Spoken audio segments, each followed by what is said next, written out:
Adding an indie screen to your videos can help to boost your views on your YouTube content. In today's video, I'm going to show you the step-by-step process how to add an indie screen to your YouTube videos using YouTube Studio. Also, if you stay tuned, I'll share some common mistakes that beginners make with indie screens so that you can avoid those. Hey guys, my name is Krishna with PerspecTube, and let's get started.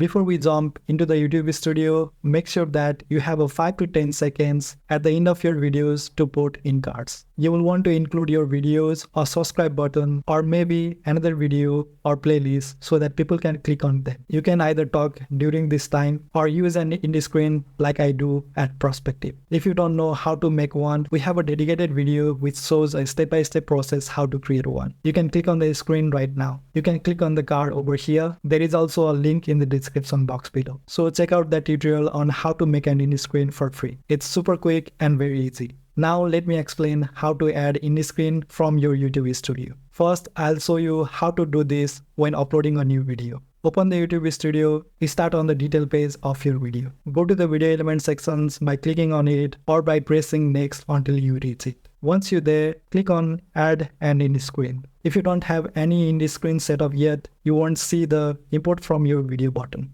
Here you can create your own indie screen. I like the format with the 2 videos and a subscribe button in the middle, but you can scroll down to see various templates. You can also make your own by clicking on elements and adding a video or subscribe button. For this example, I'll add a template.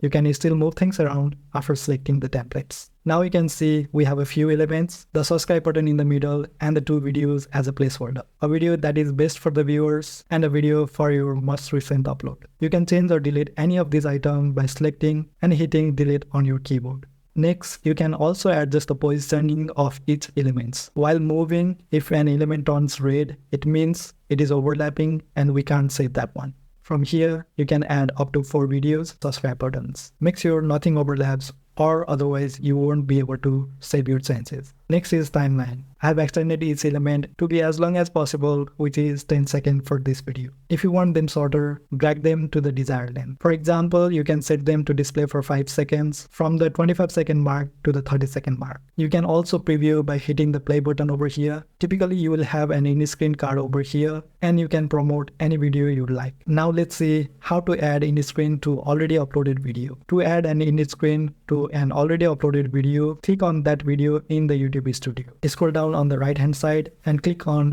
add indie screen. If a video doesn't have any in card, you can import from your previous video templates that you always use. Once selected, position the timing correctly and adjust the element as per you need it. The light gray element shows how long you can extend this indie screens, which is up to 20 seconds for this video. Position it where you want it and make sure it looks good. Save your changes and you are all set.